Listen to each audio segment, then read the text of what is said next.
Hi everybody, welcome to Do You Believe on ParanormalZoneTV. I want to thank you all so much for joining us tonight. And if you like the show, please don't forget to hit a like. And if you are new to the show, if you would please subscribe, I'd really appreciate it. So tonight my guest is Lee Roth. He is the author of the newly released book, Hell Come to Play, the true untold story of America's mass murdering family, the Bloody Benders. And the book can be purchased on Amazon. And Lee has discovered crucial new information and a 150-year-old murder mystery tale involving the Kansas most infamous family of killers. So with that, let me bring Lee on. Hi, Lee. Hi, Norene. How you doing? Oh, I'm fine. Thanks for joining us tonight. Well, thank you for having me. Oh, it's a pleasure to meet you. Hey, so would you tell the viewers about this information that's out there on the internet, about the pictures and the drawings and all that? Well, the pictures there that you have are just some of the pictures that you'll find when you do a search on the Benders. The sad thing is, none of them are true or correct. There are no known pictures of the Benders. Right. So all these drawings that they're putting on somebody just speculated and just and drew them. Yes. Yeah. Yeah. A lot of time, the reporters would be going by what a witness, a neighbor would be saying, or just somebody, later on at the crime scene, they interviewing people. These people may have never met the Benders. Right. So the reporter was, and the sketch artist, if you would, was just going by what they were told. Mm-hmm. Okay, so Lee, will you tell us why you wrote this book? As I was telling you, I'm not really an author. I'm more of a researcher, and that's how it started. I started researching the Benders, and part of that was just out of fun and my love for history, and I love mysteries, and I love to solve a mystery. So I guess you would just say it just started as a hobby, and I started researching it. I started questioning what was out there, and I saw a lot of the story just didn't make sense, and I also saw a lot of clues that were never followed up on. So I just started digging, and it seemed like I would find a clue, which would lead me to another clue. And next thing, I'm looking at what I had found, and it told a totally different story than the story that's been told for the last 150 years.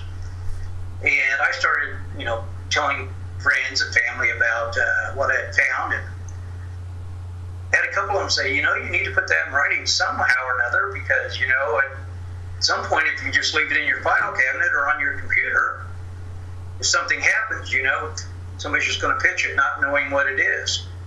Right. And my love of history, I thought, well, they're right. I probably ought to put it into a written form of some sort. So that's what birthed it becoming a book. Right. It was, and I purchased the book on Kindle. Now, the beginning of the book, half of it, I guess, is the history and all the information and the research that you've done on this family that goes way back. So we're going to talk about certain chapters in the book, but the book, you need to read the book, because when you start reading it, he has done a fabulous job on the history, and he tells you where he gets all this information. So like he said, the information that's out there, it's the same story. Everybody has repeated the same story on the internet, on the YouTube, over and over. And Lee goes farther than that. He's got documented information on the real facts of the Bender family. So Lee, what I would like you to do before we start, would you tell the viewers what it was like in the Old West in the 1800s in Kansas? Oh, it was a life that the people of today couldn't imagine. Many of them, would leave civilization, Boston or somewhere and head west. And once you got onto the plains, you were basically in no man's land. Very few roads, following trails or making your own trail. If you got to set up in a place and decided to set up home, you had weather that you wouldn't believe, scorching heat, terrible blizzards. There were infestations of grasshoppers that the crop that you had tried to grow all year come in and just wipe it out.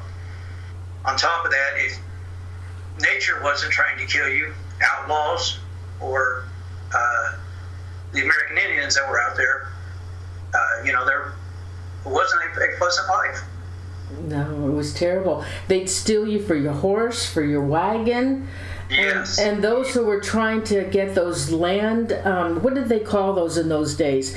Land claim. Yeah, they would even kill you for your land claim. Yes. Well, there was also, let's say you set up a piece of land, you got there, nobody was there. Somebody else would come back 6 months later and go, hey, this is my land. I've already set up here. I've already claimed this. So they were called contestants. And sometimes they would just go to court and fight it. Other times it would end in gunfight. Yeah, that's terrible. Their little piece of land that they were trying to start a new life on. When they got their land, didn't they get a certificate or something? Didn't they get something with their name on it? Yes, if they followed all of the legal proceedings and they did it right. There were many that were called squatters that just went out and found an empty piece of land and did exactly what the name said. They squatted.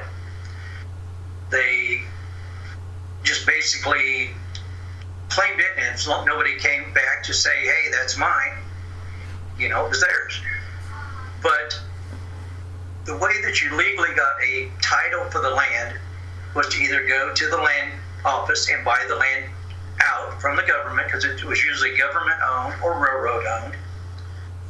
At that time, the government also offered settlers a Homestead Act. Well, the Homestead Act of 1862, they offered them 160 acres. If they would go and set up on the land, set up a home, and produce a crop, they would make the land profitable. Then they could go and buy the acreage for $1.25 an acre. And this was opened up to any person that was 21 years of age, male, female, didn't matter the race, didn't matter, it wasn't important of your, my language is terrible tonight. It didn't matter that you were a citizen or not. It was given to anyone. And so a lot of immigrants moved west because of this. It was their chance to get a piece of land. It was also opened up to anybody that had served in the U.S. military. They would actually get a cut on time, and because of their military time. They had 5 years to do this, if I remember right. So in your book, Lee, you wrote, Labette County residents were about to experience a level of cruelty, depravity, as if the devil himself had come to play. So for those, Lee, who might not know the story of the Bender family, we're going to go more into it, but just give them an outline, of what the Bender family was all about, because we're going to go more into it, but they might not know the story of it. Oh, the basic known story, or the historical part of it, is the Benders moved west. At that time, people, didn't know where they were from. They set up on 160 acres in Labette County. Their claim, they actually were squatters, was 6 to 8 miles from a little town called Cherryvale. And they set up their little home that was like 16 feet by 24 feet. Not much bigger than a single car garage today, but they split the house in half. They built a partition wall and hung a canvas, and part of the house they lived in, and the other half they ran they called it a inn, they called it a grocery store, but really wasn't any of those things. They sold a few supplies, just had a meager supply of stuff. But anyway, they were new to the community. And about that time, there was a trail that actually ran past the property. People started coming up missing on the trail. And at that time period, it wasn't unusual. Some people just got lost on purpose. They went west and disappeared. Others ran into some of the difficulties that we were mentioning. Robbed and killed on the road, weather. But it got to a point where more and more people were starting to come up missing. And they were all coming up missing on this same trail. And what and was started questioning, hey, what's going on here? But they didn't really, they'd searched for a couple weeks. Hey, we can't find this person. We don't know what happened to him. Then a prominent doctor came up missing. And so he was somebody to be missed. He wasn't just a stranger passing down the trail. And not only was he a prominent doctor in the area, his brother was a Kansas state senator. Mm-hmm. So there was some clout in the family. They were a well-known family. And his brother set out to find, his brother was Colonel Alexander M. York, but he set out to find his brother, Dr. York. He started searching up and down the trail from Fort Scott to Cherryville, and he was literally kicking doors in looking for his brother. And in the process of searching, they stopped by the Bender's house and questioned them. And they thought, well, this is a strange family. Alexander York he thought they weren't very intelligent. Thought the daughter was a little foolish. She claimed to be a spiritualist. She claimed to be a magnetic healer. She put up posters in the area saying she could cure certain diseases. But he thought, well, they're an odd family, but he didn't think that they had anything to do with his brother's missing.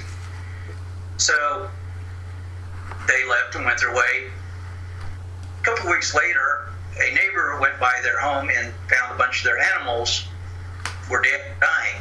And this led to a search of their cabin.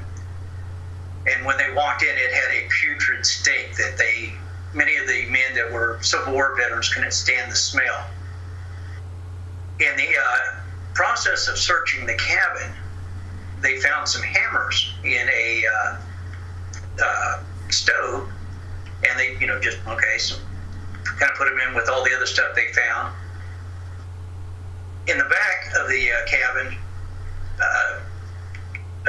Detective Beers and then Ed York, one of the other brothers, was searching the back area of the Bender's property. They had an orchard, which was basically a couple small apple trees, but never any crops. But the garden was constantly tilled. It was always immaculately tilled. The neighbors couldn't understand why they were constantly tilling the land, yet had no crops. And in the process of searching the land, they noticed some depressions and started searching the land, the property with a wagon rod, and they were sticking it into the dirt, and they found a soft spot, and when they pulled it back up, it had human remains on it. So they started digging, and they found William York, Ed York's brother. He had been buried into a shallow grave head first, totally naked except for his shirt, with his head bashed in and his throat cut. This led to them to probe more areas on the land, and in the process they found 7 graves total, but 8 bodies. One of the graves held a man by the name of George Newton Longcorp, who was a neighbor of Dr. York's, and Dr. York was actually out looking for him because he went missing too. They found George Newton Longcore's body along with his small daughter. They theorized that she was thrown into the grave alive. God. But Mr. Longcore and the other male victims that were all found in the same condition, nude except for a shirt, their heads bashed in, and their throats cut. They surmised that the victims were killed in the house with the hammers that they found, and their throats cut, and then carried out into the orchard and buried. Okay, so with that, I'm going to go to chapter 7, and could you go over with the viewers the members of the family and a little bit about them and maybe how old they were and their names? Sure. I'm going to start because with the names, that introduces new material that I will get into that. But I'm going to start with what was known at the time or assumed at the time, and some of the myths that have came up, and then I'll get into more of actually who they were, if that's okay. Yeah. Okay. There was 4 members, an older couple and a younger couple. Some surmised that they were a family, of course, by the name Bender. Others thought that they were, after the fact, that they were just a bunch of criminals that had got together, for committing these crimes, either for some twisted reason or for robbery. But the elder, they called him Paul Bender, or John Bender. He was a 60-year-old man, and he was, they thought that he was either from Germany or from Holland. He had a really strong guttural tone to his voice. He only spoke German, and his voice was so deep that many couldn't understand him. There's a lot of depictions, as you can see there, where he's drawn looking like a wild man, but the neighbors didn't claim him to look like that. They said he was a large man, but more regularly kept, shorter hair and not the wild beard. But and then his wife, who they only knew as Maul Bender, she was about 50 years old, and too was thought to be either German or Holland immigrant. And not much was known about her, except that she was a larger woman, mainly in height.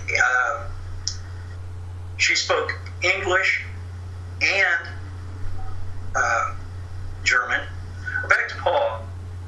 As I said, many thought that he was an uneducated brute, but one of his neighbors said when he spoke to him in German, he thought he was actually educated and a well-educated and well-read man, and that he could actually speak German, French, and some English. So back to Maul, there really wasn't a lot known of her except that she had a terrible temper.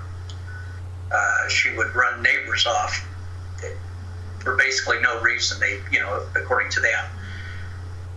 Then the next was their son, and he was about 26, and many thought he was what you would call a handsome gentleman. He was portrayed, though, later in the newspapers as being a bit of an idiot. Some said he would laugh for no reason, just uncontrollably. But I don't think that's true. I think that's something that a reporter picked up from a witness that maybe was speaking of an incident they had, or, again, somebody that really didn't know them. Because when the actual neighbors were interviewed, they said he was always going to the town meetings, always wanted to know what was going on in the community, was always asking about what was going on in the community, and was very curious about any court battles that were going on involving the land. So that doesn't sound to me like somebody that was a half-wit, as many described him. Then the next was their daughter, the youngest, a female, Kate Bender. And a lot of times people will say she was in her 20s or even into her 30s. But in my research, she was actually probably 13 or 14 when she came to Kansas. And so by the time the murders came around, she was probably 16 or 17. Well, she would have been about that 16. They said that she was a very good-looking young lady at that age. Their neighbor, Rudolph Brockman, said that when they first got there, she was very tomboyish. He called her, I don't remember the exact term, but dirty, saucy girl or something like that. So she must have been very outspoken, and as I say, kind of tomboyish. But as she grew, they said she became better looking, or was more attractive. And at some point, she became involved in spiritualism, as I was mentioning earlier, and claimed herself to be a spiritualistic healer and a psychic. Wow. And as I said, some question whether they were a family or not. In my research, I have found that they are a family and do prove that they are a family. So they were all, because there was, I heard that they thought that the brother and the Yes. sister Had an incestuous relationship. Again, I think that's one of them stories that built after the fact. Maybe for ratings, for newspaper sales at the time. I don't find any of the neighbors claiming that. And that, like I said, a lot of those kind of stories came afterwards, and many of the stories like that came several years after the fact. Okay. Now, in chapter 13, you stated that... Oh, you want to talk? Go ahead. You got more? Oh, I'm sorry, I talked over you. Oh, no, honey. Do you have more you want to say about the family? Yes. Oh, go ahead, please. As we were talking, there was a lot of myth that's grown up around the Benders. John Brunt, who was a sheriff at the time, said there's been a lot written about the Benders, and 4/5 of it is not correct. That's kind of a paraphrase, but yeah, he said 4/5 of what is written. Wow. Correct, and that was in 1895 when he said that. And speaking of the four, there have been a lot of claims. A lot of people were arrested for being the Benders afterwards. Newspapers were making jokes about it. Well, we've had 12 John Benders arrested and 12 Kates arrested today and 8 John Juniors. Yeah. Making jokes about it. It got to a point where businesses were using it in their advertising about finding the Benders. But as I said, there was a lot of people that were assumed to be the Benders. And there were 2 ladies in the late 1880s that were arrested in Michigan. And they were brought to Kansas and put on trial for being the Benders. It didn't help the fact that the 2 women were claiming the other one was. It was a mother and daughter. And the daughter was saying that her mother was Ma Bender, and the mother was saying her daughter was Kate Bender. They despised each other. So at this point, they were making a bit of a game of it until they got hauled to Kansas and put in prison or jail and put on trial. Oh. It was a lengthy trial, and it made nationwide press. God. And I think at some point the reality of their inner bickering and squabbles, they realized that, hey, we could end up going to prison or even be killed, for being confused for being the vendors. So they had to get a legal team and prove that they were not the vendors. And in fact, the mother ended up proving that she was in prison in Michigan at the time. So needless to say, she could not have been Ma Bender. She was in prison in Detroit. Oh. But to this day, people are still calling Ma Bender. They will say, Ma Bender's real name was Elvira Hill. Oh, I've heard that, yeah. Yeah. That was a lady from Michigan that was brought down and put on trial. Her name was Elmira Hill. Later married a man named Marks. In fact, she ended up marrying 7. They say 13 on in a lot of stories, but she was married about 7 times that I could prove. And they said she killed all of her husbands. I did quite a bit of research on her and found that many of her husbands, all of her husbands went on to remarry after they either divorced or left her. And as I was saying, so to this day, people are still claiming that this lady was Ma Bender, even though she was found innocent in 1890.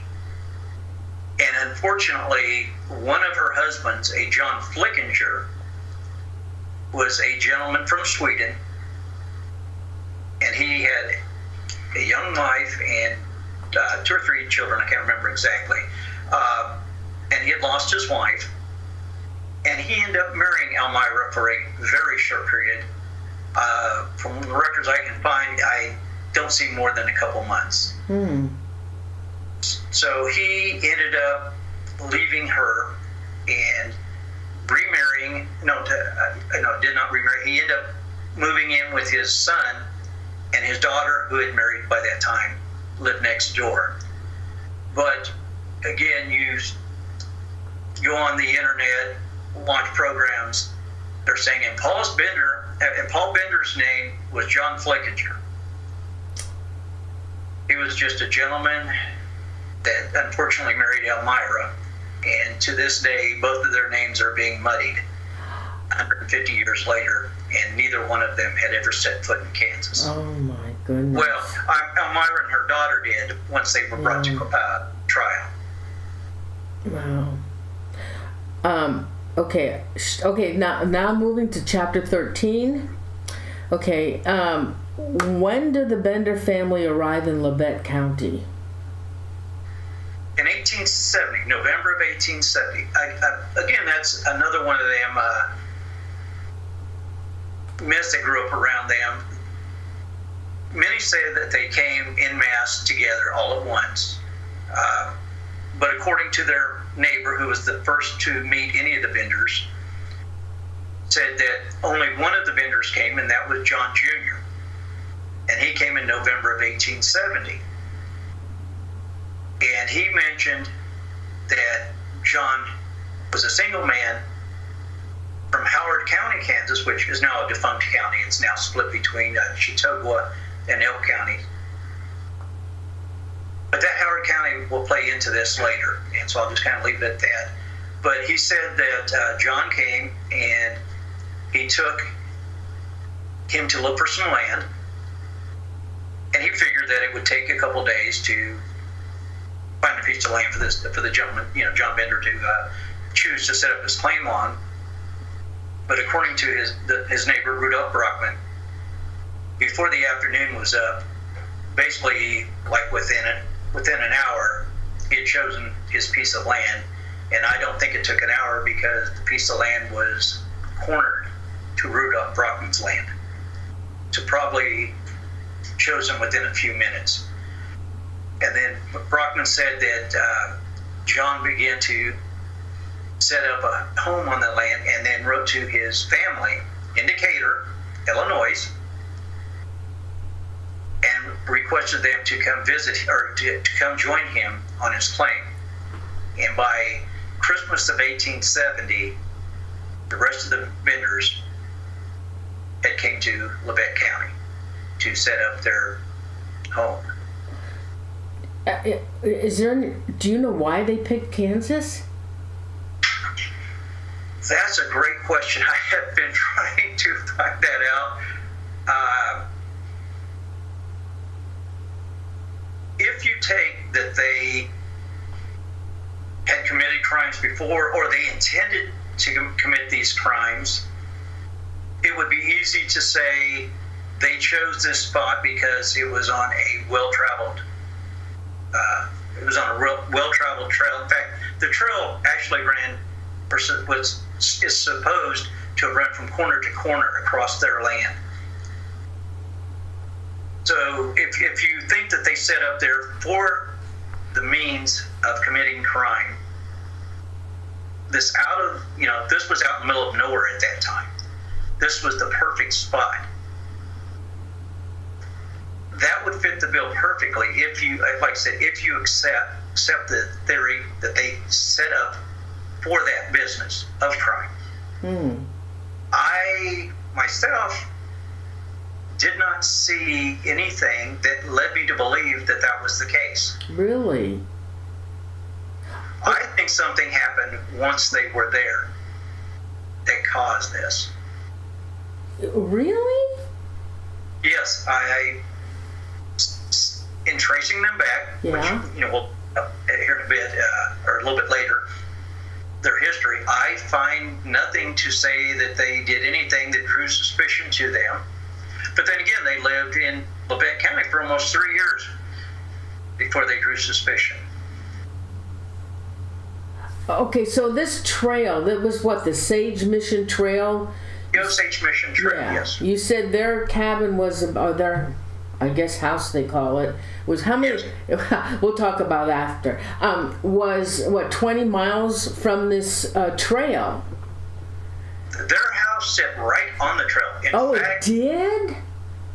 Yes, in fact, the trail they actually deviated the trail a little bit because of the placement of their house, so that anybody traveling the trail had to cross in front of their house. No way, I didn't know that.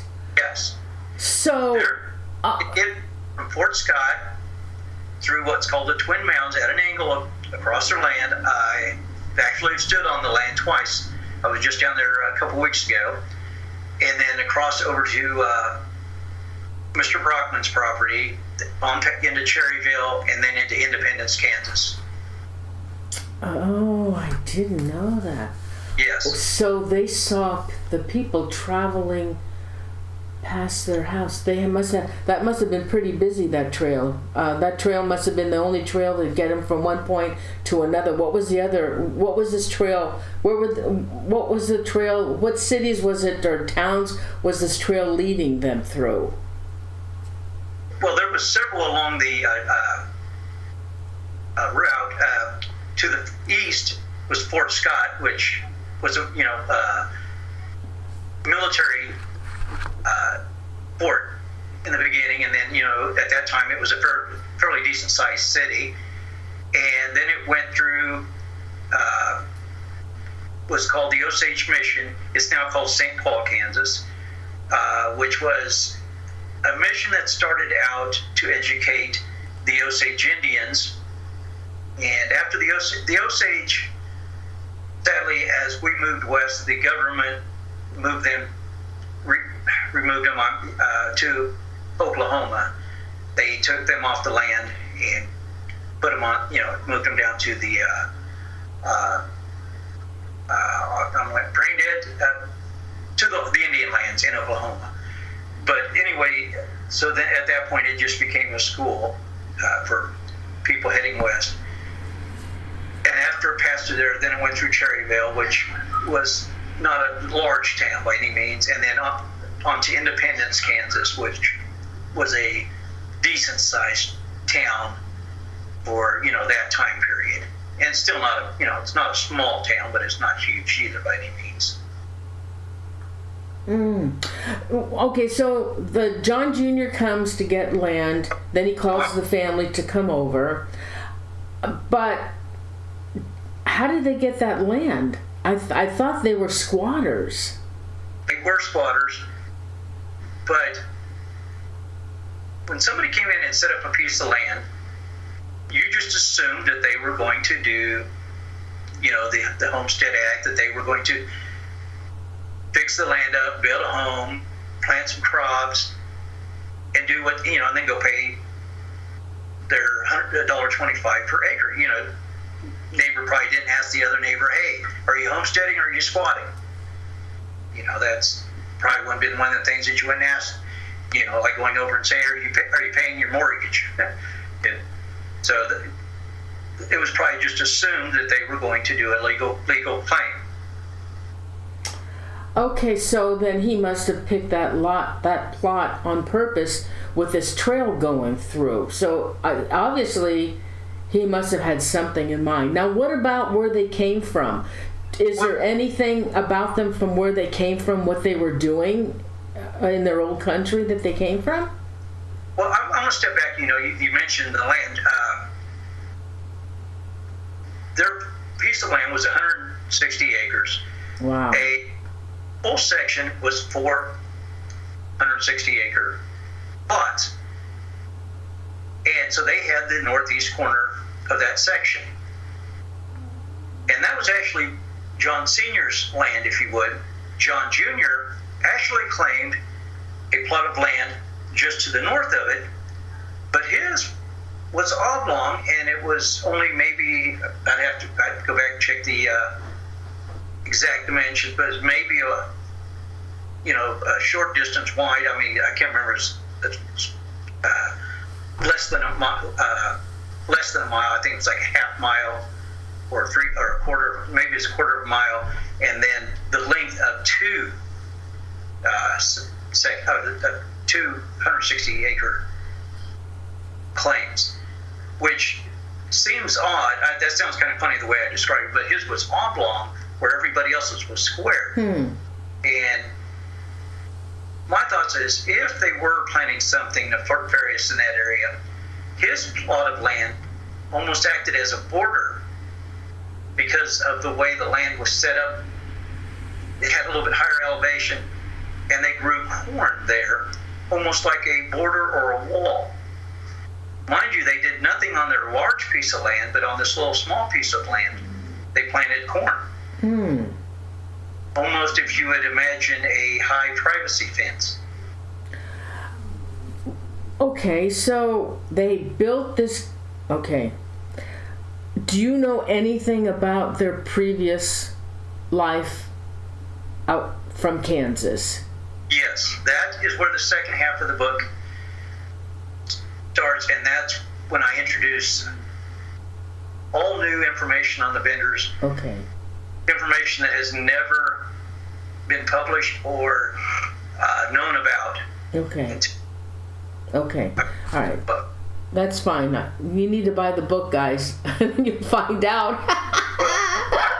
Go ahead and say, as I mentioned earlier, John had written to his family in Decatur. And that was one of the clues. I went, Decatur. I've never heard anybody talk about Decatur. And I started searching Decatur records, and sure enough, I found the Benders. Well, when I first found it, I went, okay, here's a Bender family. The names look right. The ages seem right. But in proving something, you can't just go by names and ages. You have to know that that is them. You have to prove that that is them. Mm-hmm. But I said, at least this is their neighbors said they were from Decatur. I'm finding a family there that matches their description. But the odd thing was, the mother and the father were from Germany. Right. The brother was from Germany. Yeah. Kate says she was listed as being born in France. And that threw me. I went, that doesn't fit the picture. So I went back, started searching the Kansas records again, and found where her neighbors said that she held herself out to be French and even claimed to have known Napoleon. Really? Napoleon died in 1820, 21, something like that. So that was sometime before she was born. But, I saw that as one of the beginning clues that started unraveling who they were. But in Decatur, I found no indication that they were anything but a regular family living there. I found that they had worked at an orchard as groundkeepers, but I found nothing where anybody made any claim against them of being criminals. Or maybe they weren't caught. Yes, that's true. All right, let's talk about. Okay, and then of course from Decatur I take them on back to New York and then on further back, but we'll talk about this later. Okay. Let's talk about the cabin. Sure. Okay, so you want to tell them about the cabin and the measurements and all that? Sure. It was 16 by 24, and again, a lot of times you'll see drawings on the internet or hear programs talking about. They'll show you pictures of a log cabin setting up in the woods somewhere on a mountainside or hillside. It was, first off, the land was Kansas prairie land. Well, it was rolling hills.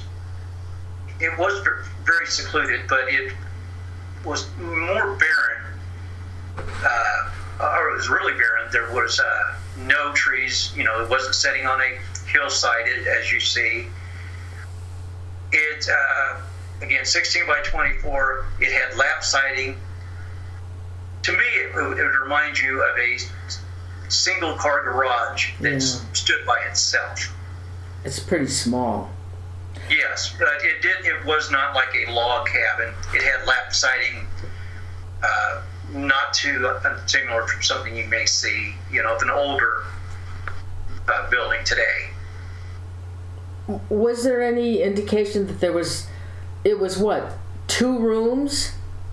It was one open room, and they had a studding area, like they had, wood studs where they had started to build a wall but didn't finish it. Then they hung a curtain, which some said was a wagon covering, over the studding with an opening to allow passage to the back half of the house. And the back half of the house is where they had their bedding, and basically all 4 of them lived. God. And the front half was their grocery and inn, if you would, as it's called. But there's basically an open area with some shelving and some blankets and stuff thrown on the floor if somebody wanted to sleep there the night. So it was far from a grocery. Oh my God. I can't even imagine that. How could somebody sleep in that place? How could they have the little storefront, then they have this little portion where the 4 of them sleep? How in the heck could somebody passing by sleep in there? I wouldn't want to. And hey Lee, maybe they never did. They probably never made sleeping. True. I think that's what happened. Well, when we get into talking about how they actually died, there was a table there also against the curtain, and they had their chairs, and then they had what many said was the chair of honor. Oh, but wait a minute! You're going too far. Hold it. I just got that out there, but I'm not going to go there yet. Hold it. Let me finish. So finish with the cabin. What else did they do to that cabin? The underneath. Yes, there was a pit that I was going to say right by the table. There was it's been called a trap door, but it was basically just a section of flooring cut out with a leather strap on it that would open to what has been called a cellar. Some have called it a basement. It was basically just a pyramid-shaped hole that they had cut out before they built the house. The hole was maybe 7 feet in circumference across, and total it was maybe 3 or 4 feet total in depth. Okay. Many have said that, people would be down in the cellar. It wasn't large enough for a grown man to stand up. Was there any indication that they were using that pit for anything other than their intentions of putting bodies down there? In the beginning, somebody could say, well, that was just a cellar to put crops in, to keep them, because, there was no repair. I am sorry, my son has to let his dog out, so I'm sorry. Oh, yeah, sure. Sorry about that. No problem. Come through here to go to the back door, put him in the backyard. Oh, that's fine. That's fine. But the cellar, it wasn't unusual for people to have a cellar. I never heard of somebody putting one underneath of a house like that before. But the cellar, as I said, was kind of pyramid shaped, and they had a stone slab at the bottom, and it set on some other stones, kind of raised it up off the ground a little bit, so it gave it a little bit of a floor. And I don't know if you want me to go into what was found there in the search, or do you want me to wait on that? Yeah, because what we're going to do now, is there anything else you can tell us about that cabin? To me, that is suspicious right off the bat, that they would build this pit underneath the house. Yes. I really think, Lee, that they, from the beginning, they had intentions of doing what they did. How did they make their money? That pit was dug, of course, before the house, and they had to travel a little bit of a distance. It was not real far, but, at that time period, to a gentleman that's, I think he sold rock and stuff like that, and purchased this slab to bring there. So, yeah, it is questionable why they put so much time and effort into that before they started building the house. Yeah. Before they built the house, but that's suspicious to me. It's like a lot of preciseness. Yes. Okay, so now we'll go into chapter 8. How did the Benders do their murders? What was first of all, what was the choice of weapons that they used? The sled. Well, I'll go ahead, Jake. No, go ahead and do it. Go ahead. Go ahead. Go ahead. Do what you want to say. As I was going to say, there's a theory of how they killed their victims based on the wounds that were found and the weapons that were found. But needless to say, there was no one left to tell the story. There were never any victims that walked away. So those that did the investigating afterwards were the ones to write the story of how they murdered. As I say, because no one ever lived to tell exactly what happened. But what is theorized is that somebody would come in for dinner. So that was one of the other things that happened. Yeah. Okay, let me hold on. Let me find I have an image of that. Sure. Yes. Okay, here we go. All right, hold on. Yeah. Okay, go ahead. Got it. Yeah, I want to talk about those here in a little bit, but one of the other things they did at the cabin is they would serve meals. And that, in fact, some of the victims came there just for that. They were stopping to have a meal. And as I said, they were always given this seat of honor. And at the seat of honor, they would sit with their back to the canvas curtain. And it's theorized that as they were eating, one of the Bender men would step through the doorway, or some say would hit where the impression was leaning against the canvas cloth, and smack them in the head with a hammer and crush their skull, and which would stun them if it didn't kill them, which Detective Brunt said he theorized that would cause them to fall to the floor. They would open the trap door, slide the body up, and just out of instant. Yeah, there's a picture of the cabin. Right. Anyway, or theory. I got lost looking at the picture here. That's one that, like I said, how people are showing. But they would smack him in the head, and they would bring him up to the hole above the pit. And as Detective Brunt said, he says, "What's the natural instinct of the head is to fall backwards." And at that point, they would cut their throats, and they would bleed out into the pit. Oh my God. After all this was found, as I was starting to say earlier, there was such a stench in the cabin and nobody could figure out where it was coming from. And then once they found the latch, they opened the pit, and it was so bad that it ran grown men, like the Civil War veterans, out of the cabin. And they couldn't tell what was in there. Somebody had gone into the pit with a light, and they said it was covered with a substance, and they couldn't figure out what it was. And then they got more light in there and realized that the walls were covered in blood, and that it was running down the walls and in under the cement slab. Wow. So that may have been a reason for the slab to be elevated. Wow. Let's see. How many, do they know how many victims there were? How many did they find? They found 8 on the land.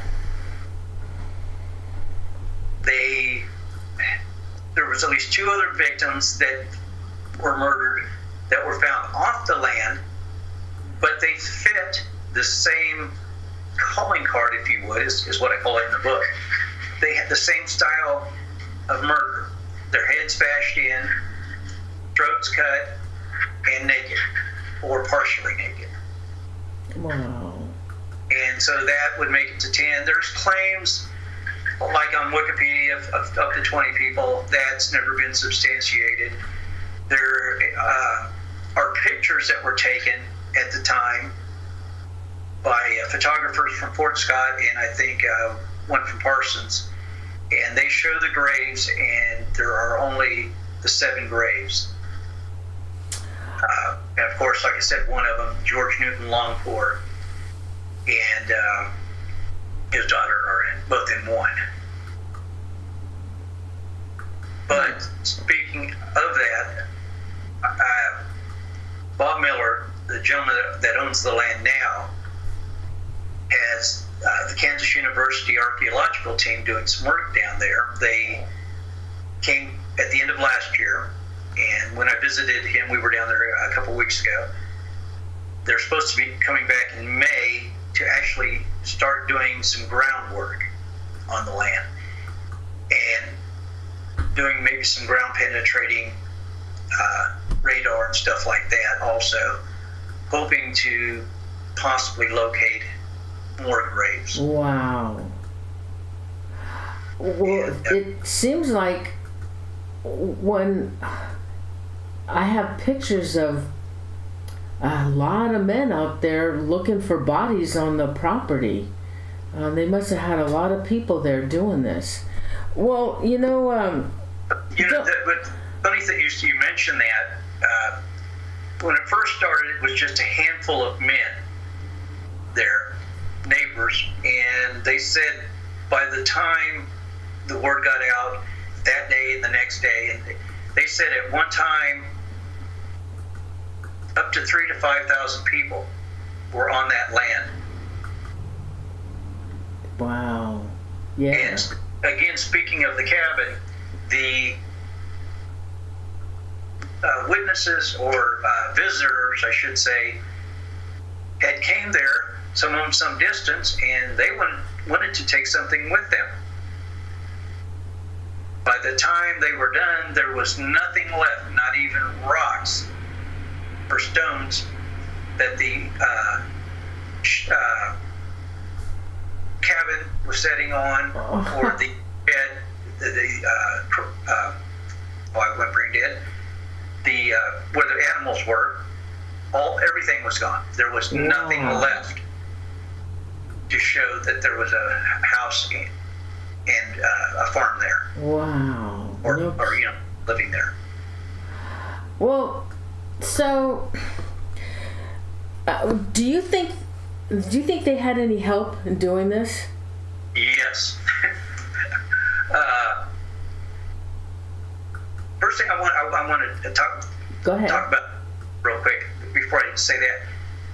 The victims are always painted as these single strangers that were passing the cabin and nobody knew who they were, people that wouldn't have been missed. In my research, I find that many of these victims probably knew each other, or a good chunk of them knew each other, and some were even neighbors in another county. And many of them also had parcels of land that they were trying to set up new claims on in what was Howard County. Which, remember I mentioned, Rudolph Brockman thought that John Bender came there from Howard County. Yeah. A lot of these victims, again, as I said, had ties to each other in other counties, and several of them had ties to Howard County. Okay. There was something to do with some land deals or some land grabs. But with the murders, many of them were driving nice wagons or, good horses. And none of that property was ever seen on the Bender's land. So they had to have had, and like the Longcourts, they were, George Longcourt's wife had passed away, and then his son had passed away. They were a young couple, and he was left with this young daughter. He was heading home to his family in Illinois to help him raise her. So they had all their belongings. All of that was not at the Benders. So they had to have had somebody to help them dispose of this property, especially the wagons and the horses. Yeah. And like there's one gentleman that, one group of people that keep showing up over and over throughout their story. And they also happen to have been neighbors of some of the victims. Oh, so there were neighbors that were victims as well. Many of the victims were neighbors. Okay. They weren't just strangers traveling the trail. Unknown people is how many stories tell of the victims. So how do you think they picked their victims? Just anybody that would come into their house? I mean, they were robbed. Some said they were robbing them for money, but some of these guys didn't have money. Again, I think my theory is one of two things. Three. For money, as the Benders had said, their whole goal was to return to Germany, where they were from. Or they were just a gear in a bigger piece of machinery that had to do with the land and the land grabs and the railroads land. That mixed with maybe some sort of twisted. The men were all. Newspapers at that time were a bit more discreet than they are now. and all the men were said to have been otherwise mutilated. Mm-hmm. Yes. One of the victims was said to have been mutilated so badly his sex could not have been told. They thought it was a woman at first. Wow. I question if it may have started as robbery and then morphed into something more twisted as it went on. Who do you think did most of these killings? Or did they all have a hand in on it? I think they all had a hand. And now I read that they thought maybe Kate was being the temptress and enticing them to come into this cabin. Yes. Give me just a second. Okay. Oh, sure.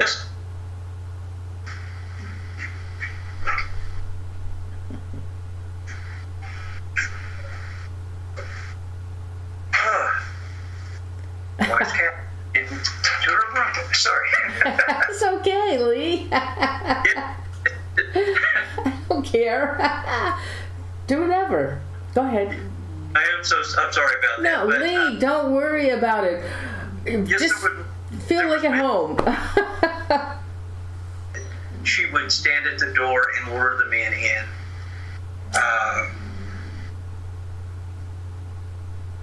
Of course, that all came out afterwards.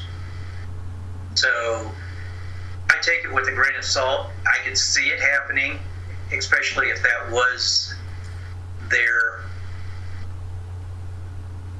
if they were planning to kill these men, and if that's what it took to draw them in. And when I said something sinister too, or something twisted, something I forgot to mention about Kate and her spiritualism. Her brother John was claimed to have said to at least two of his neighbors that Christ once came as a man. Now Christ has returned as his sister Kate. Oh, I read that. And he told another neighbor, anything that Christ can do, my sister can do. Oh my God. And then she commands the devil. Oh. So, as I said, when you take all these different parts, I don't know that you can say it was just all robbery or all. I think all these things played a small part in it, or it may have started, as I said, as once, murder, and then morphed into something much more twisted. So one of the males would hit them over the head, and then Kate would go and slice their throat. That's what is assumed. And you showed a picture of what they assume is the knife. That was the knife that was supposedly the vendor or claim in the cabin. Right. And later given to the Kansas State Historical Society. Right. About a month ago, I was lucky enough to be able, the state archivist let me hold the knife. Uh-huh. It's a strange feeling holding that knife, knowing what it possibly was used for. Right. And there's a couple spots on it which are supposed to be blood drops. I do question it. But, and it's in the state archives, but I question that the knife was not heavy enough for the job that it was supposed to be used for. Really? So they also killed a father and daughter. Yes, George Lunsford and his daughter. That wasn't their MO, though. It was usually men. Yes. And as many of the witnesses said, when they disinterred the bodies, she was the only body that had no injuries. They said, in fact, she still had her mittens, which had a little string around, her little mittens were on, her hat, with no signs of being hurt in any way.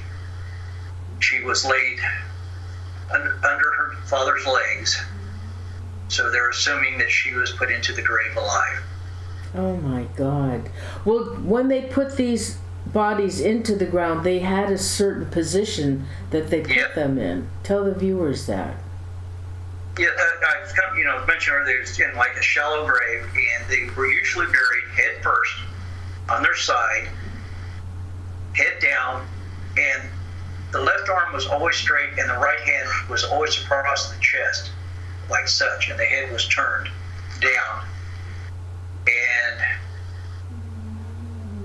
I've tried doing some research on that, but they took that much time to bury the body that way.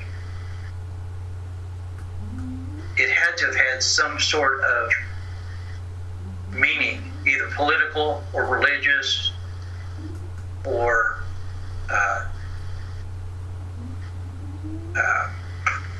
just some, a meaning. I can't wrap my head around why they would take the time to bury the bodies all of them that way. Well, except there was one body that was dropped into the well, and the two bodies that were found out in the prairie and one in a creek. But all the other bodies that were found on the land were buried that way. And I think the one that was found in the well was one of their first victims, and I think he was dropped in the well out of necessity, trying to figure out what to do with the body. Well, maybe it comes from they were from Germany, so maybe has something to do with German ancestry. Yes, I have not been able to find any other burial rituals that followed that same style of burial or in that position. So all these people had either probably a wagon or a horse. Some of them had two horses. Oh, they know that, huh? Yes. Where were those horses? Because of the person traveling. Were these people all identified? All of the victims that were found on the land were identified except for two. And then in my book, for one of them, they got the name close in some of the reports, but they had the first name wrong, and they still left him as kind of an unknown. I identified one of the unknowns and trace his family back and say who he is and why I am claiming him to be one of the unknown victims. And then there was another victim that nothing was known of him until 1875. Sorry about that. Oh, it's okay. Mary York, the wife of... Oh, put it closer. Put it closer. Closer to your camera. Okay. Okay. That good there? Yeah. Mary York wrote this in 1875, 2 years after her husband died, or what was found on the Bender land. You ever want to read the story from somebody that experienced it? Read Mary York's book. I highly recommend it. But she was the first one to mention James Feerick as one of the victims. But in her book, she didn't give any sources, any documentation. But I think that it was quite, hard enough writing the book, let alone trying to document. I don't think that's what she was after. I think she was trying to work through the loss of her husband. But after this body was found, there was a lady named Mary Feerick that had placed an article in the newspaper looking for her husband. And of course, he lived in the same area, had land in Howard County, and he was traveling to Howard County to go work on the land and went missing. She came to Kansas. At the time, she was in New York with her son who had passed, and then she came back to Kansas, and they disinterred the body, and she did identify him as James Feerick.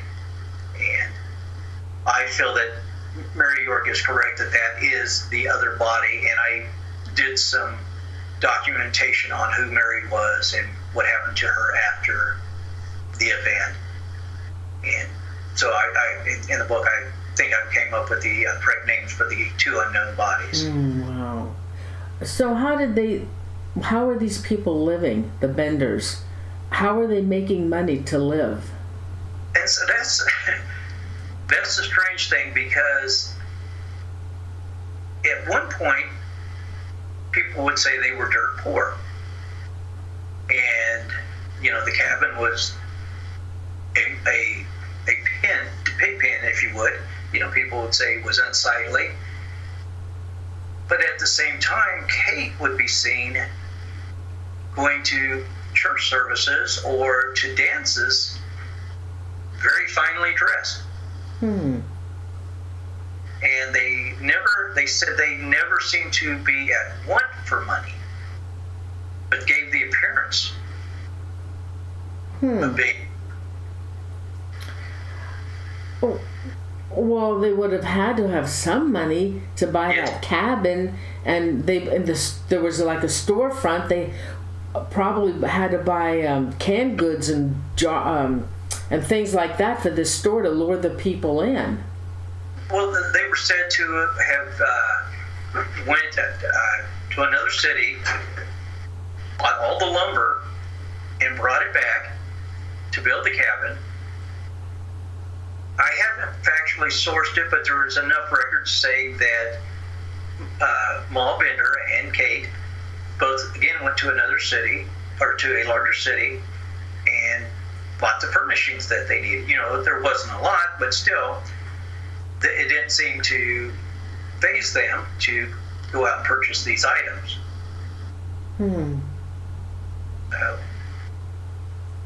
They must have had some source of money.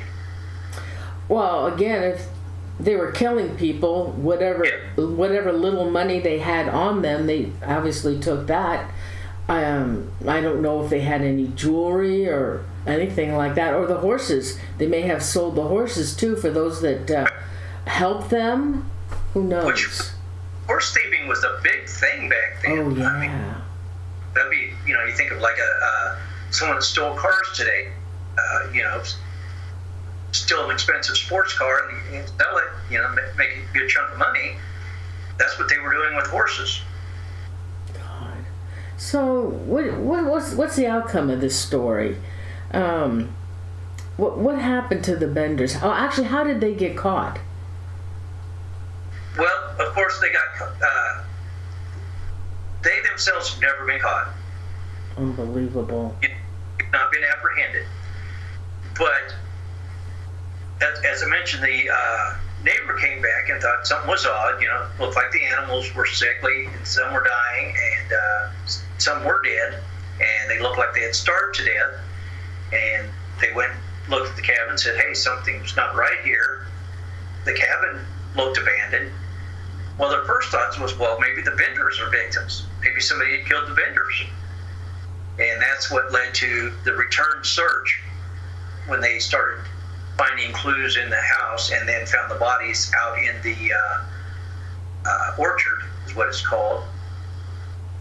And one of the neighbors, while they were doing the search,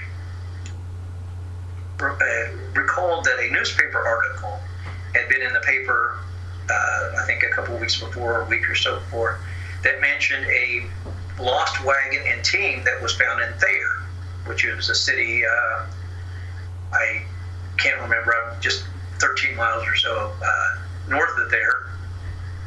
And people were asking, "Hey, does anybody know whose wagon this is?" And the city had taken it into their possession of maintaining it. Well, the neighbors thought, well, hey, why don't we run up there and take a look at this wagon? And they got up there and looked at it, and sure enough, they said, yeah, that's the Bender's wagon. And along with the wagon and the horses was a little Scotch terrier dog. Oh. And that's Paul Bender's dog. And he never minded or followed anybody but Paul Bender. That's Paul Bender's dog. And he wouldn't leave the side of the wagon Oh. Some people said that they had seen the dog get onto a train and somebody kicked the dog off. Oh my God. And he would return to the wagon and sit there like he was waiting for its owners to return. So, you was talking about how the Benders got caught. They themselves never were apprehended, but the finding of the bodies on their land and them disappearing. Do you think they went back to Europe? I think they did.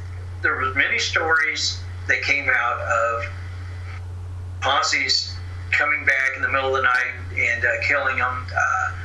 Other ones of, yes, the Benders ran off, but these posses chased them down and killed them and buried them out on the prairie. But a lot of those once you looked at the details in them stories, a lot of them fell apart. People were claiming that they were there that weren't there. Other ones said, well, this person was never in the area at that time. There was the state of Kansas had put a reward out for capture of the Benders. They said, well, if these people killed the Benders, why didn't they come forward for the reward? These stories popped up clear into the 1900s, and even to today. People saying, we talked earlier about somebody saying their grandfather or great grandfather was telling a story. Right. Part of a posse. Right. But none of those stories seem to pan out, and the witnesses that were there would also discount these stories. You was going to say something? No. Okay. No, you and I had talked about that because I told you about this website that I found, and at the bottom, this person said that their great grandfather or whatever knew about the Benders. Yes. And said they were killed. They were all killed. Yes, there was, like I said, many stories like that. But again, some of them, there was a gentleman from Chicago and then Mattoon, Illinois, he also lived there, that gave a deathbed confession. It's called the George Downer story. And he told this elaborate story of coming there and chasing the Benders down and being part of the posse that killed them. But there were things in his story, like he talked about there being a 2-story home and stuff like that. So as you looked at the details, you could, fairly easily dismiss it as somebody looking for notoriety or whatever. But none of the stories ever panned out. And, you asked if I thought they went to Europe. I truly think that at least part of them did. A lot of people think that they split. Well, they took the train at Thayer to Humboldt, and at Humboldt, Kansas, the younger Kate and John Jr. were supposed to have headed south into Texas, and then Ma and John went on into Kansas City and then over to St. Louis. There are some stories that he supposedly had a sister that lived there that ran a house of ill repute, and that they stayed there for a week. Having traced the family, I never found any of his siblings coming to the United States. I did find that Ma Bender had a brother and sister that came to the United States, but one was in Kentucky and the other was in Syracuse, New York. But there was a story of a travel agent saying that John Bender had contacted him. And mind you, at this time, they're on the run, but the bodies hadn't been found. So nobody's looking for him at this time. They were looking to get travel passage from St. Louis to New York, from New York to Le Havre, France. And then they said it was on the Cunard ship line. Then it was a couple of weeks later from Topeka, Kansas, the sheriff's department, if I remember right, or the mayor's office, sent a telegram to New York saying, hey, we heard that the Benders were boarding a ship, a Cunard ship, to France. Same story, one from St. Louis, one from Topeka, Kansas. A couple of weeks later, a French newspaper is saying that it was reported that Ma and Kate Bender were seen on a Cunard ship line heading towards France. Wow. So that, of course, I can't prove that they went to Europe, but looking at that timeline, I feel they did, or at least part of the group did.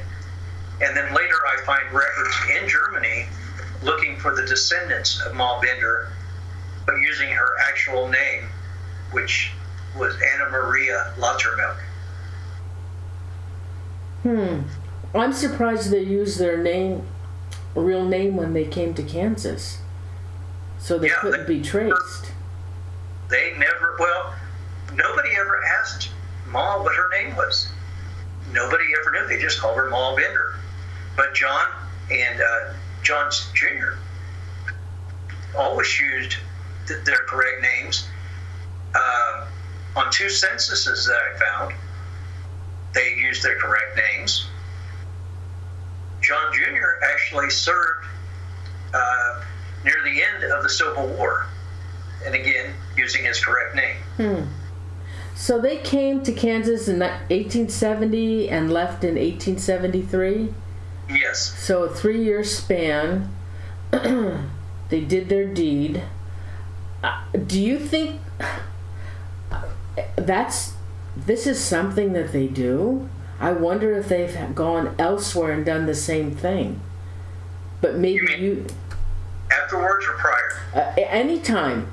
I mean, if they did this in 3 years and then they disappeared, they didn't know that they were going to be caught, or did they know they were going to be caught? And that's why they left. Again, I never found, in Kansas, enough bodies were starting to come up missing that it was hitting the newspapers. Hey, something's going on here. We've got another missing body, a person. I mean, it was becoming big news. Hey, another guy's gone. Well, what's happening here? I'm not finding that indicator. Before that, they were in Syracuse, New York. I'm not finding that in Syracuse either. Before that, they were in France. I'm not finding that. Before that, Germany. I find newspaper articles talking about, hey, tax rolls are due, their names are listed, nothing. I find them on church rolls as being communicants at their church for the Eucharist. I find where they mention John Bender, whose name was actually Johannes Bender, paying taxes and stuff. So they were never, none of the articles ever mentioned them being thought of as being criminals or anything like that. Just everyday mentions. Weren't there 2 that got away? I'm sorry? Were there 2 victims that got away? They didn't become a victim. Didn't they catch the father behind the curtain? Again, those are stories that came out afterwards, and that's left to, if it's a 50-50. Did the guy want a little bit of 5 minutes of fame? Because if it's me in a small town and I'm there and I turn around, somebody's about to bash my head in, I'm not just going to go my way and, oh well, they won't do it again. That's what I thought when I read that. I thought, if they got away, how come it took so long for them to go after the vendors? I would have reported them. Yeah, this person said nothing, and then after the fact, they went, oh yeah, I was there. I almost got killed.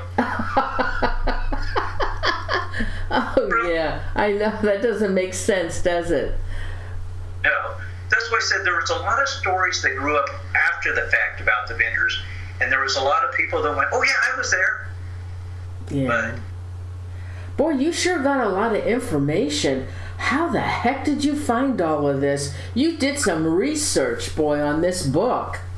A lot of years, I spent a couple of years just digging when it was just a hobby, as I said, and I just had some, one thing led to another, and I would spend a lot of hours digging, and I tease, I call it the book that almost killed me. Oh. Well, no, I spent so many years researching it. Once I started finding stuff, yeah, it was almost a drive to see what more I could find. Yeah, I bet. And then I would find something new, and that would drag me deeper. But I would sit here till late in the evening doing research, and then, of course, once I started actually writing the book, I would spend hours working on the book and still researching. And then I'd get to a point where I've got to go to bed. I've got to get up for work in the morning. I would go lay down, and there's times I would wake up, and, before my alarm went off, oh, hey, what if I go look here? Or what if I go look? And I would start researching again, go to work, and I'm on my feet all day at work, come home, do it over again. So I was spending a lot of time setting, and in November of 22, I wasn't feeling well, and I went to the doctors, and they said, well, we think you might have pneumonia. So, okay, they said, if you're not feeling better in 2 days, go to the emergency room. I'm hard-headed. 4 days later, my wife says, we're going to the emergency room. And we got there, and they said, you're going to ICU. You got 2 large blood clots in your leg. Oh, no. Oh, my God. I had a blood clot in my leg, which it broke loose, and then they said, have you been doing a lot of setting and inactivity? I went, yeah. So that's why I call it the book that almost killed me. Oh gosh, Lee, I'm so glad you didn't die. Hey, have you been interested in any other mystery? All kinds of them. Yes. I love mysteries. I love trying to solve a mystery, and that's one of the things. I love genealogy, but I love more of the solving. I get bored of just finding the names and who's. But you give me a mystery, somebody's looking for a lost family member or something like that. I get into that. And I have helped a couple people solve mysteries that, had been a mystery for years, many years. In fact, even in my own family. But like at work, when I'm working, I have my earbuds in. I have a couple different podcasts that I listen to about JFK and the assassination.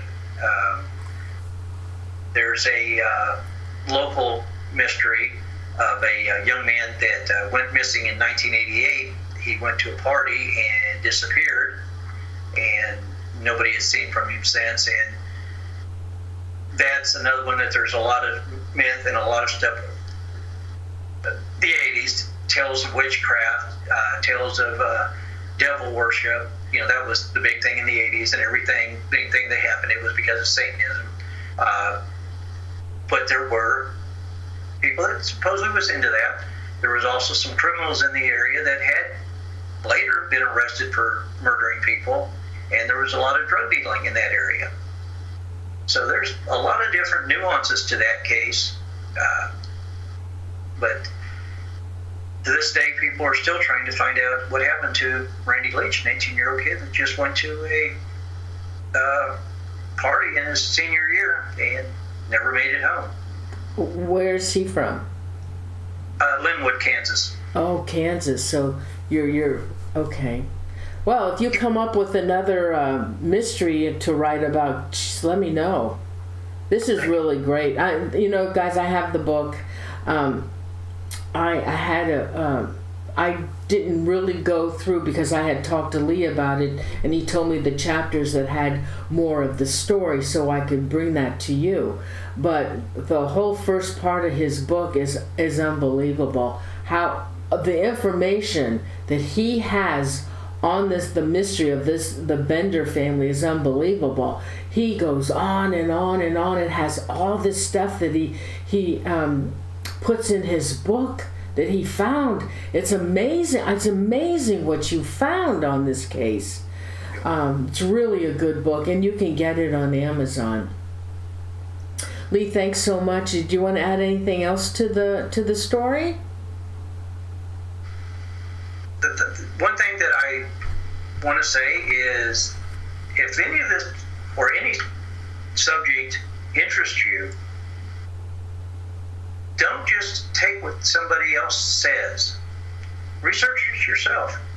I'm a nobody. You know, I'm not an author. I'm not a college professor. I just like research. You know, and if somebody says something, you know, a topic, it doesn't matter what it is that you're interested in. Just because they said it doesn't mean that that's the fact. Become a researcher yourself and dig in there, and you never know what you might find. So I guess I'm encouraging people to find that researcher that's in themselves. And Norene, I want to thank you for having me here. Oh my goodness, Lee, thank you so much. I was thrilled to find you. I just love this mystery of the Benders. I really love the story, and I'm so happy that you came on my show, and I really appreciate it. And best of luck with your book. I hope you sell lots of books, and I hope that other shows will bring you on because you have a great story to tell. I really appreciate it, Lee. Thanks so much. It was a pleasure to meet you as well. We've talked several times, and you're a joy to talk to. Oh, thank you. It has been my pleasure to have met you as well. Thank you, Lee. Thank you. Thank you so much. You have a great weekend. Thank you. You too. Night. Good night. Oh. Okay, guys. Let me see. So his book is on Amazon. It's really a great book. I could not believe. If you get the book, you'll find out all this information about the Benders. And he tells what's hearsay, and then he tells you what's fact. And it's all documented. I don't know how he did it, but it's really great. Let me see. Gosh, you know what? I got a show on Thursday. Let me get the calendar. I have a show on Thursday. It's with Joshua Cutchin, and it's child abductions by aliens and Bigfoot and monsters taking children. So I'm really excited. I got his book, but I haven't read it yet. I'm going to go through it so I can get information on it. And then on the 25th, I have another show with Matt Emmich, and he had an encounter when he was a teenager, and he survived a werewolf dogman encounter with he and his friends. So he's going to tell his story. And then I have Serenity Jenny on May 9th. We're gonna Drew's gonna join me on I'm gonna do Summer Wells, who disappeared, and Dennis Martin. I want to know what happened to that 6-year-old little boy, Dennis Martin, because they never found out what happened to him. And then Drew has, I think, 2 missing people that we want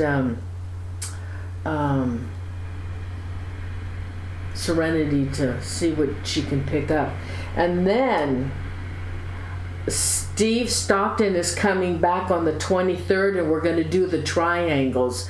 The Bennington Triangle, the Alaska Triangle, the Nevada Triangle. There's so many triangles. I had no idea, but my favorite is the Bennington. So he's coming back for that. I'm going to have Steve back for some other shows. He's really good. Oh, and then, oh my gosh, I didn't write it down. I have another guest coming in June. Oh no. I don't have June yet. I'm going to have Jen come back in June, and probably I think Dave Spinks. July 11th, I have a man on near-death experience, and he was given a message. And I found him, and I'm really interested to hear what he has to say. He's also interviewed other people who have had the same experiences, but he said he was given a message through these near-death experiences, and he's had quite a lot. So I thought he would really be an interesting guest. So I'm still doing research on getting other people. So I will be back on Thursday for that. I'm looking forward to that disappearances of children and what's going on. All right, so guys, thanks so much for joining me on a Sunday night. Saturday. I know a lot of people have things to do, and it's busy for them.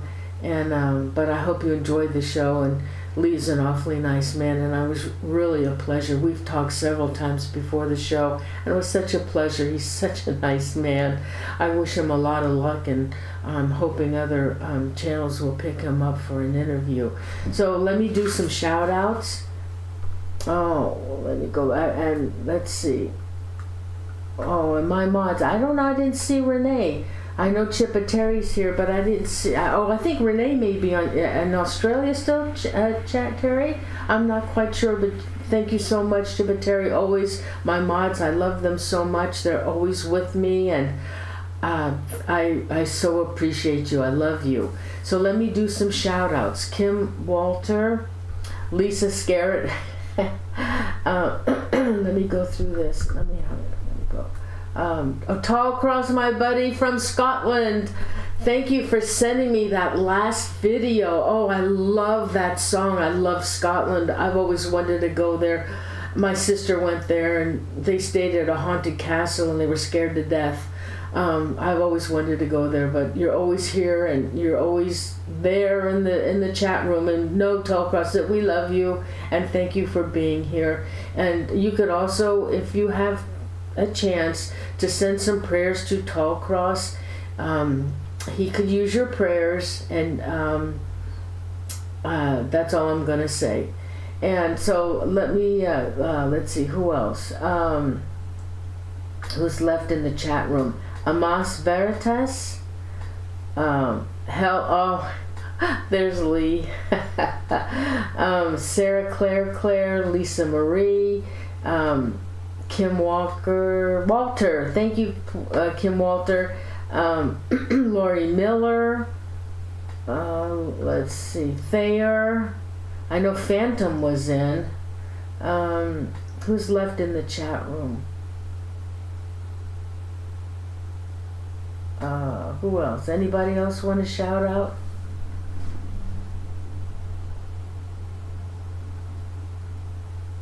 Okay, I think people were watching. Oh, Danny Rolling Ghost Face.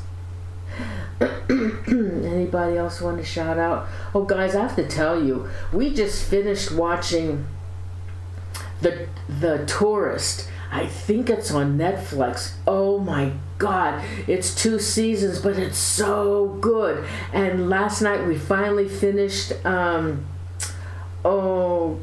my God, what is it? It's with oh my God, I can't remember it. It is so good.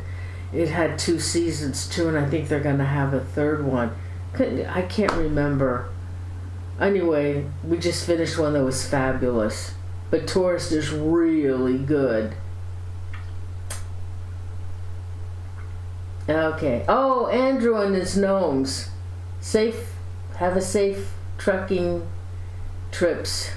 Andrew, be safe out there. Anybody else want to shout out?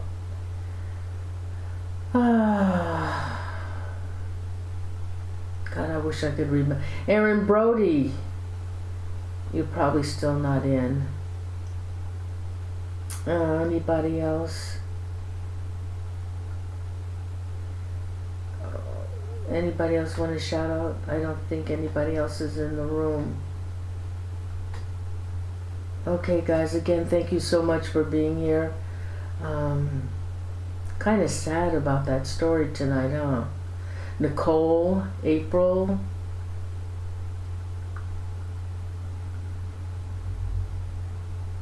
Anybody else?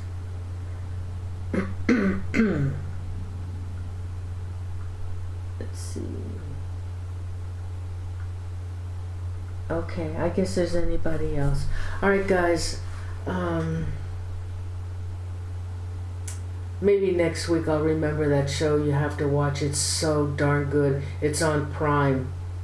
And, oh God, okay. Anyway, so guys, see you next Thursday. Don't forget to join me. It'll be 6 o'clock on Thursday.